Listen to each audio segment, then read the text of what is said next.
बेटी बोझ नहीं। एक शहर में एक संदीप नाम का एक व्यक्ति रहता था। संदीप एक दुकान पर काम करता था। उसकी बहुत साल पहले शादी हो गई थी। शादी के कुछ महीनों बाद ही उसकी पत्नी गर्भवती हो जाती है और संदीप हमेशा रट लगाए रखता है कि उसे सिर्फ बेटा ही चाहिए। संदीप को हमेशा से लड़का चाहिए था। लड़का वंश का कुलदीपक होता है, पिता का नाम रोशन करता है और बुढ़ापे का सहारा होता है। पर लड़की शादी करके चली जाती है। ऐसी सोच रखने वाला वह अपने रिश्तेदारों और पड़ोसियों को भी यह बात बताता था। संदीप की पत्नी रजनी उसकी इस बात से बहुत परेशान थी, लेकिन वो संदीप के सामने बेबस थी। तो उसने यही सोचकर चुप्पी साध ली कि जो होगा अच्छा होगा। धीरे धीरे वक्त बीता और रजनी के प्रसव का समय नजदीक आ गया। संदीप किसी काम से किसी रिश्तेदार के यहाँ गया था। तभी रजनी को पेट में दर्द शुरू हो जाते हैं। वो दर्द के मारे चिल्लाती है। उनके पड़ोस में सोनिया और रोहित नाम के पति पत्नी रहते थे, जो दिल के बहुत अच्छे थे, लेकिन संदीप के बर्ताव की वजह से दूर ही रहा करते थे। लेकिन आज उनसे नहीं रहा गया। रजनी की चीख सुनकर दोनों दौड़े दौड़े आए और रजनी को अस्पताल में भर्ती कराया और सारी सूचना संदीप को दी। संदीप ये सुनते ही अस्पताल आ पहुंचा। सभी इंतजार कर रहे थे। तभी बच्चे के रोने की आवाज़ आती है। सोनिया और रोहित संदीप को बधाई देते हैं, लेकिन संदीप के चेहरे पर कोई खुशी नहीं थी। उसकी नज़र उस कमरे की तरफ थी जहां रजनी की डिलीवरी की जा रही थी।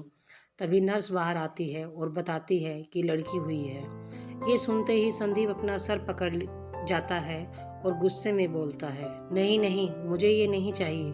तभी रोहित संदीप को समझाते हुए कहता है कि भाई साहब, लड़कियां तो लक्ष्मी का रूप होती है, आपको तो खुश होना चाहिए। संदीप गुस्से में कहता है, तू चुप कर, ज्ञान बताना, मुझे नहीं चाहिए लड़की, तो मतलब नहीं चाहिए, मुझे ज़्यादा मत समझा। अगर तुझे इतना ही प्यारी है लड़की तो तू खुद क्यों नहीं रख लेता। लक्ष्मी होती है, लक्ष्मी नहीं होती, बल्कि सर का दर्द होती है। रोहित उसकी ये बातें सुनकर चुप हो गया। थोड़ी देर में नर्स बच्ची को लाती है, लेकिन संदीप उसे गोद तक नहीं लेता। मुंह फेर कर एक तरफ खड़ा हो जाता है, लेकिन पास ही खड़े रोहित और सोनिया उसे गोद में लेकर उसे देखते रहते हैं और मन ही मन भगवान से शिकायत करते हैं कि जिसे इस बच्चे की कदर नहीं, उसे तो आपने ये खुशी दे दी, और जिनको कदर है उन्हें क्यों तरसा रहा है। दरअसल सोनिया और रोहित की शादी को 12 साल हो चुके थे, लेकिन उन्हें कोई बच्चा नहीं था, जिसके लिए वह हमेशा भगवान से दुआ मांगते कि उन्हें एक बच्चा दे दे। आज जब रोहित और सोनिया ने संदीप की बेटी को गोद में लिया तो उनकी ममता फिर से जाग गई। कुछ समय बाद नर्स बच्ची को लेकर वापस अंदर चली जाती है। संदीप पास में ही बैठे सोच रहा था कि अब क्या किया जाए। तभी संदीप फोन पर बात करता है। वह किसी को कहता है, मुझे ये बच्ची नहीं चाहिए, मुझे इसे किसी अनाथ आश्रम में छोड़ना है। मैं शायद अपने किसी रिश्तेदार से बात कर रहा था। यह सब सुनते ही सोनिया और रोहित को अचरज होता है कि यह इंसान कैसी बातें कर रहा है। अपनी खुद की बेटी को, जिसने अभी जन्म लिया है दुनिया में, आते ही उसे अनाथाश्रम में छोड़ने की बात कर रहा है, इसलिए क्योंकि वह एक लड़की है। संदीप यह सभी बातें अपने रिश्तेदार से कर ही रहा था। तभी सोनिया रोहित से कहती है, मैं आपसे कुछ कहना चाहती हूँ, अगर आप मेरी बात मानो तो। रोहित कहता है, बोलो क्या बात है, क्यों परेशान हो रही हो। सोनिया बोलना शुरू करती है। वह कहती है, शायद भगवान ने हमें इसी दिन के लिए बच्चा नहीं दिया था, ताकि हम इस बच्ची का जीवन बचा सकें। क्यों ना हम इस बच्ची को गोद ले लें। आप एक बार संदीप भाई साहब से बात करके देखिए। रोहित भी सोनिया की इस बात से सहमत था। वह सोनिया को कहता है, ठीक है, मैं वक्त देखकर बात करता हूँ। तब सोनिया कहती है, नहीं नहीं, तुम जल्दी करो, क्योंकि यह इस बच्ची को घर न ले जाकर अभी किसी अनाथ आश्रम में छोड़ देंगे। तुम जल्दी से उनसे बात करो। रोहित थोड़ा सोचता है और सोचकर उठता है और दूर बैठे हुए संदीप के पास जाकर बैठ जाता है और कहना शुरू करता है, भाई साहब, मुझ आपसे कुछ कहना है। तभी संदीप गुस्से में कहता है, अब क्या कहना है, बोलो क्या कहना है। अभी मैंने सुना आप किसी से बात कर रहे थे अपनी बच्ची को अनाथ आश्रम में छोड़ने की। हाँ तो फिर क्या, मेरी मर्जी, में कुछ भी करूं, तुम्हें उससे क्या। नहीं नहीं, हमें उससे कुछ नहीं है। आपकी मर्जी, आप कुछ भी कर सकते हैं। लेकिन मैं आपसे सिर्फ इतना कहना चाहता हूँ, आपको तो इस बच्ची को कहीं ना कहीं छोड़ना है। क्यों ना इस बच्ची को हम गोद ले लें। संदीप रोहित की यह बात सुनकर मन ही मन मुस्कुराता है और कहता है, ठीक कह रहे हो तुम ही ले लो, मुझे परेशानी भी नहीं होगी, कहीं धक्के भी नहीं खाने पड़ेंगे। यह सुनते ही सोनिया और रोहित खुश हो जाते हैं और संदीप से कहते हैं, आपका बहुत बहुत शुक्रिया भाई साहब। संदीप कहता है, वह सब तो ठीक है, लेकिन मेरी एक शर्त है। रोहित, कैसी शर्त भाई साहब? मेरी शर्त है कि तुम इस बच्ची को लेकर यहाँ से इतनी दूर चले जाओगे और कभी हमारे सामने नहीं आओगे। इस बारे में मुझे और मेरी पत्नी, मेरे परिवार में से किसी भी इंसान को पता नहीं होना चाहिए। मैं इसी शर्त पर तुम्हें यह बच्ची दूंगा, वरना। रोहित और सोनिया उसकी हर शर्त मानने के लिए तैयार थे। सिर्फ उन्हें वह बच्ची चाहिए थी। वो खुशी खुशी हाँ कर देते हैं। थोड़ी देर बाद संदीप अंदर जाकर बच्ची ले आता है और बाहर लाकर रोहित को थमा देता है और कहता है, जाओ जाओ, जल्दी जाओ, यहाँ से कहीं दूर चले जाओ। मेरे सामने ज़्यादा देर मत रखो इस मनहूस को। रोहित और सोनिया बच्ची को गोद में लेकर खुशी खुशी वहाँ से हमेशा के लिए चले जाते हैं। संदीप अपनी पत्नी को बताता है कि लड़की हुई थी जो जन्म लेते ही मर गई। अच्छा हुआ, वैसे भी मुझे लड़की नहीं चाहिए थी। बस इतना सा बोलकर संदीप अपनी पत्नी को चुप करा देता है। धीरे धीरे समय बीतता है और कुछ साल बाद संदीप की पत्नी प्रेग्नेंट होती है। अब की बार उसे प्यारा सा बेटा पैदा हुआ था, जिसे देखकर संदीप फूला नहीं समा रहा था।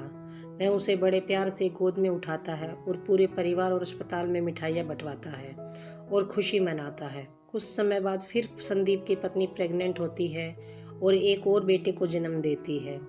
अब तो संदीप की खुशी का ठिकाना नहीं था। उसकी इच्छा अनुसार उसे दो दो बेटे हो गए थे। उसने उन्हें बड़े ही लाड प्यार से पाला, पढ़ाया लिखाया, उन्हें हर खुशी देता। लेकिन उसने कभी मन में एक बार भी उस बच्ची के बारे में नहीं सोचा जो उसने रोहित और सोनिया को दे दी। धीरे धीरे संदीप के बेटे बड़े हो गए थे। संदीप ने बड़ी धूमधाम से दोनों की शादी की। दोनों ही बेटे अच्छी नौकरी करते थे, अच्छा कमाते थे, कुशल परिवार था। लेकिन एक दिन बीमारी के कारण संदीप की पत्नी का देहांत हो गया और संदीप अकेला हो गया। लेकिन उसे अपने बेटों पर गुमान था। संदीप अब बूढ़ा हो गया था, उससे अब कोई काम भी नहीं होता था। अब संदीप की जिम्मेवारी कौन ले, इस बात पर दोनों बेटों में तय होता है कि 1 महीना बड़ा बेटा और 1 महीना छोटा बेटा पिता को अपने पास रखेगा। तय अनुसार 1 महीना बड़ा बेटा और 1 महीना छोटा बेटा अपने पिता को अपने पास रखने लगे। लेकिन उनके घर में उनकी पत्नी और उनके बीच आए दिन झगड़े होते। वजह था संदीप। आए दिन के झगड़ों से परेशान आकर दोनों बेटों ने निश्चय किया कि हम पिताजी को वृद्धाश्रम छोड़ आते हैं। अगले ही दिन दोनों बेटे अपने पिता को वृद्धाश्रम छोड़ आते हैं। संदीप कुछ भी समझ नहीं पाता कि उसके साथ क्या हो रहा है। वह वृद्धाश्रम में एकदम चुपचाप रहता, ना किसी से बात करता। वहाँ रहने वाले और भी बुजुर्ग थे, उससे बात करने की कोशिश करते, लेकिन उसने एकदम चुप्पी साध ली। धीरे धीरे उसे वृद्धाश्रम में आए 10-12 दिन हो गए, लेकिन उसने ना तो किसी से बात की और न ही किसी से अपने दुख बताए। वह हमेशा वृद्धाश्रम के दरवाजे की तरफ देखता रहता कि शायद उसके बेटे आएंगे उसे लेने, उन्हें अपनी गलती का एहसास होगा। लेकिन हर रोज वह उदास होकर सो जाता। वृद्धा आश्रम में ही एक और बुजुर्ग थे जिनका नाम कपिल था। वह हमेशा संदीप से बात करने की कोशिश करते, क्योंकि उन्हें भी एहसास था इस दुख का। कपिल उसे समझाते रहते, कोई बात नहीं, यहाँ पर देखो कितने सारे लोग रहते हैं और यह सब कितना खुश है। शायद यही हमारा जीवन है, तुम भी ऐसे ही खुश रहो। अब संदीप धीरे धीरे थोड़ी बहुत बात कपिल से करने लगा। एक दिन संदीप और कपिल दोनों ही बगीचे में बैठे हैं, एक दूसरे से बातें कर रहे थे। तभी वृद्धाश्रम का गेट खुलता है और एक बड़ी सी गाड़ी अंदर आती है। यह देखकर सभी बुजुर्ग खुश हो जाते हैं और खुशी खुशी बाहर आकर अपनी कुर्सी पर बैठ जाते हैं। तब संदीप कपिल से पूछता है, क्या हुआ, कौन है यह? तब कपिल उसे बताता है, जब वृद्धा आश्रम जिनका है यह वही है। कुछ दिनों के लिए ये बाहर गए हुए थे किसी ज़रूरी काम से, वरना यह हर रोज़ यहाँ आते हैं हम लोगों के पास। तभी गाड़ी से एक लड़की उतरती है जिसकी उम्र लगभग 30-35 साल होगी। गाड़ी से उतरते ही वह सभी बुजुर्गों को हाथ जोड़कर नमस्ते करती है और सभी से गले मिलती है। कपिल भी दौड़ा दौड़ा उसके पास जाता है और उससे गले मिलता है और उसे आशीर्वाद देता है। संदीप दूर बैठा यह सब देख रहा था। वह लड़की फिर संदीप के पास आती है और कहती है, क्या हुआ अंकल, कोई परेशानी है? संदीप कुछ भी बोले बिना ना में गर्दन हिला देता है। तभी कपिल आता है और कहता है, कोमल बेटा, इसकी आदत है ऐसे ही बैठे रहने की। तभी वहाँ बैठे और सभी लोग हंसने लगते हैं और कोमल संदीप का हाथ पकड़कर अपने साथ अंदर ले जाती है और उन्हें कहती है, उदास होने की ज़रूरत नहीं है, हम भी तो आपका परिवार है। देखो कितने सारे लोग हैं और मैं आपकी बेटी हूँ ना, बिल्कुल आपकी बेटी के जैसी। यह सुनते ही संदीप की आंखों में पानी आ गया। उसे अपना किया हुआ सब वक्त याद आ गया जो उसने कई साल पहले किया था, लेकिन उसे आज भी कोई गलती का एहसास नहीं था। सिर्फ एहसास था इस बात का कि शायद उसके बेटे अपनी भूल को मानकर मुझे फिर से यहाँ लेने आएंगे। कोमल ड्राइवर को कहती है, गाड़ी से सामान उतारो और जल्दी से अंदर ले आओ। ड्राइवर गाड़ी से सामान उतारकर अंदर हॉल में रख देता है। वहाँ सभी बुजुर्गों को इकट्ठा कर कोमल सबसे कहती है, आप सबको पता है आज क्या है? तभी सभी बुजुर्ग उसकी तरफ गौर से देखते हैं और तभी सभी एक साथ बोलते हैं, हैप्पी बर्थडे कोमल। अरे बाबा, आपको तो याद है। चलो अब हम सब मिलकर केक काटते हैं और पार्टी करते हैं। कोमल केक काटती है और सभी को खिलाती है। उसका निश्चल प्रेम देखकर संदीप की आंखें भर आती है।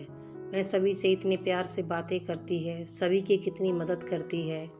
धीरे धीरे अब कोमल हर रोज़ वृद्धा आश्रम आती, सभी बुजुर्गों की सेवा करती, उनके साथ समय बिताती, उनसे ढेर सारी बातें करती, उनसे प्यार करती। उन सब में संदीप भी था। संदीप को वृद्धा आश्रम में आए हुए 1 महीना हो गया था, लेकिन उसकी आस अभी भी थी कि शायद उसके बेटे उसे लेने आएंगे। तभी कोमल उन्हें बताती है कि कल वृद्धा आश्रम की एनिवर्सरी है और मेरे पिता का जन्मदिन भी, तो कल हम यहाँ पर एक बहुत बड़ा आयोजन करेंगे, आप सब उसमें पार्टिसिपेट करना। कल बहुत मज़ा आने वाला है क्योंकि मम्मी पापा भी यहाँ आने वाले हैं। यह सुनते ही सभी बुजुर्ग खुश हो जाते हैं। तब संदीप कपिल से पूछता है, यह इतना खुश क्यों हो रहे हैं? तब कपिल कहता है, तुम नहीं जानते कोमल के मम्मी पापा को, वह लोग बहुत अच्छे हैं। आगे की कहानी में क्या होता है? क्या संदीप अपने किए पे पछताता है? उसे एहसास होता है अपनी गलती का? ये हम अभी जानेंगे, तो कहीं जाइएगा नहीं। अगला दिन शुरू होता है। पूरे वृद्धा आश्रम की सजावट की गई थी और वहाँ रहने वाले सभी लोग बहुत खुश थे। तभी फिर से वही गाड़ी आती है और उसमें से कोमल बाहर आती है। कोमल बाहर आते ही गाड़ी का दरवाज़ा खोलती है और कहती है, मम्मी पापा आइए। गाड़ी से कोमल के मम्मी पापा बाहर आते हैं। सभी लोग उनका स्वागत करते हैं और कोमल के माता पिता स्टेज पर जाते हैं। वहां जाकर बैठ जाते हैं। संदीप अभी अपने कमरे में ही था। कपिल उसे बुलाने को जाता है और कहता है, चलो चलो जल्दी चलो, प्रोग्राम शुरू हो गया है। कपिल संदीप को लेकर ग्राउंड में आ जाता है। धीरे धीरे दोनों एक दूसरे का हाथ पकड़े उस तरफ जा रहे होते हैं जहां प्रोग्राम शुरू हो जाता है। तभी कोमल माइक से बोलती है, संदीप अंकल जल्दी आइए, देखिए यहाँ सब कुछ शुरू हो गया और आप लेट हो गए। कोमल संदीप को पकड़कर कुर्सी पर प्यार से बैठाती है और कहती है, अंकल ये मेरे मम्मी पापा हैं। संदीप की नज़रें जैसे ही उठती है मैं देखकर चौंक जाता है और शायद उसे देखकर कोमल के मम्मी पापा भी चौंक गए थे। दरअसल कोमल के मम्मी पापा कोई और नहीं, रोहित और सोनिया थे, जिन्हें आज से कई साल पहले संदीप ने अपनी वो बेटी दी थी जिसे वो मनहूस समझते थे। दोनों एक दूसरे को देखते रह जाते हैं। तभी कोमल कहती है, क्या हुआ, कोई बात है? संदीप नामे गर्दन हिला देता है और यह कहकर रोहित और सोनिया भी चुप हो गए। प्रोग्राम शुरू होता है और सभी खुशी खुशी प्रोग्राम में हिस्सा लेते हैं, लेकिन संदीप वहाँ बैठे हुए भी खुद को अकेला महसूस। तो कोमल सभी को खाना देती है। खाना खाने के बाद सभी अपने अपने कमरे में जाने लगते हैं। तभी रोहित पीछे से संदीप को आवाज़ देता है। संदीप वही रुक जाता है। रोहित उसे कहता है, मुझे अचरज होता है तुम्हारा यह हाल देखकर। मुझे यकीन नहीं होता कि यह तुम ही हो। तुम जानना नहीं चाहोगे कि तुम्हारी बेटी कहाँ है, कैसी है? संदीप बिना कुछ बोले नजरें झुकाए रोहित के सामने खड़ा रहा। तभी रोहित संदीप से कहता है, 1 मिनट रुको। कोमल को आवाज़ देता है, बेटा इधर आना। कोमल रोहित के पास आकर कहती है, जी पापा क्या हुआ? कुछ नहीं बेटा, तुम अपने अंकल को कमरे तक छोड़ आओ। दरअसल यह बहुत ज़्यादा थक गए हैं। कोमल संदीप को उनके कमरे तक छोड़ आती है। रोहित और सोनिया दोनों ही ऑफिस में बैठे थे और किसी गहरे विचार में थे। तभी कोमल आती है, उन दोनों को देखकर पूछती है, क्या हुआ? मैं कब से आप दोनों को देख रही हूँ, आप उदास क्यों हैं? संदीप यह सुनते ही चेहरे पर मुस्कुराहट लाता है। नहीं नहीं, हम उदास कहाँ हैं? हमारी बेटी के होते हुए हम उदास कैसे हो सकते हैं? तभी कोमल चुटकी लेते हुए कहती है, यही तो मैं पूछ रही हूँ, मेरे होते हुए आप उदास कैसे हो सकते हैं? वहीं दूसरी तरफ संदीप अपने कमरे में बेड पर लेटा सोच रहा था कि यह सब क्या हो रहा है। मैंने जिस बेटी को ठुकराया, आज वही बेटी मेरी सेवा कर रही, और जिन बेटों के लिए मैं जिंदगी भर मरता रहा, उन बेटों ने मुझे बोझ समझकर यहाँ छोड़ दिया। संदीप को अपनी गलती का एहसास था, लेकिन उसने किसी से कुछ नहीं कहा। कुछ समय बाद संदीप की तबीयत खराब रहने लगी। वृद्धा आश्रम से कई बार उसके बेटों को फ़ोन किया गया कि उनकी तबीयत आजकल खराब रहती है, लेकिन उनके बेटे उससे कभी मिलने नहीं आए। इसी दौरान कोमल हमेशा संदीप की सेवा करती और उनके साथ ढेर सारा समय बिताती। आज संदीप का आखिरी समय आ गया था। वो अपने सारे गुनाह कबूल करना चाहता था। अस्पताल के कमरे में पड़ा संदीप सोच ही रहा था कि वह क्या करे, कैसे अपने गुनाह कबूल करे। तभी कमरे का दरवाज़ा खुलता है और कमरे के अंदर रोहित, सोनिया और कोमल दाखिल होते हैं। यह देखकर संदीप एक गहरी सांस लेता है और कहता है, मुझे आप सबसे कुछ कहना था। तभी रोहित और सोनिया उससे कहते हैं, हमें पता है आपको क्या कहना है, लेकिन कोई बात नहीं, आप आराम कीजिए। जब आप ठीक हो जाएंगे तब हम बात करेंगे। तभी संदीप कहता है, नहीं, मुझे अभी आप सबसे कहना है। मुझे नहीं लगता कि मैं अब ठीक हो पाऊंगा, और मैं चाहता हूँ कि मैं मरने से पहले अपने सभी गुनाह की माफ़ी कोमल से मांग लूँ। मैं मानता हूँ जो मैंने गलती की उसकी शायद माफ़ी नहीं है, लेकिन मैं अपने सीने से ये बोझ उतारना चाहता हूँ। संदीप कोमल का हाथ अपने हाथ में पकड़कर बोलना शुरू करता है, बेटा मुझसे बहुत बड़ी भूल हो गई, यह बहुत बड़ा पाप, जिसका ना तो कोई प्रायश्चित है और ना है कोई सज़ा। मैंने जो तुम्हारे साथ किया उसकी सज़ा मैं पा रहा हूँ। कोमल अचरज में होकर रोहित, सोनिया और संदीप की तरफ देखती रहती है। उसे समझ नहीं आ रहा था कि हो क्या रहा है। तभी रोहित कहता है, बेटा हमने तुमसे हमेशा एक बात छिपाई कि तुम हमारी बेटी हो। यह सुनते ही कोमल की आंखों में आंसू आ गए। उसने कहा, क्या पापा, आप कैसी बातें कर रही हो? तभी रोहित बोलना शुरू करता है, तुम्हारे असली माता पिता हम नहीं बल्कि यह हैं तुम्हारे असली पिता।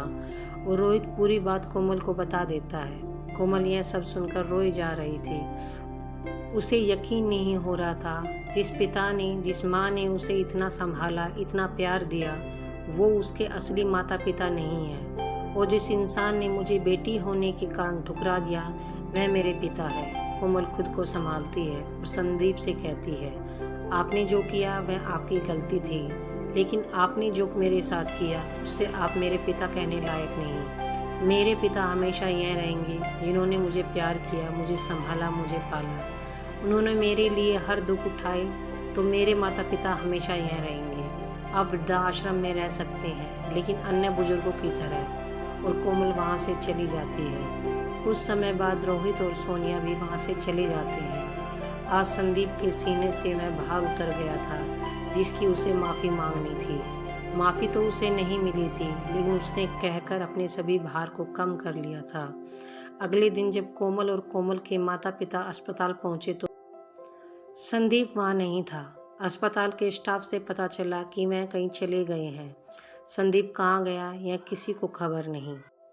छोटी उम्र में ही माँ बाप के हर सुख दुख में खड़ी हो जाती हैं। किसी ने सच ही कहा है, बेटियां छोटी उम्र में ही बड़ी हो जाती हैं।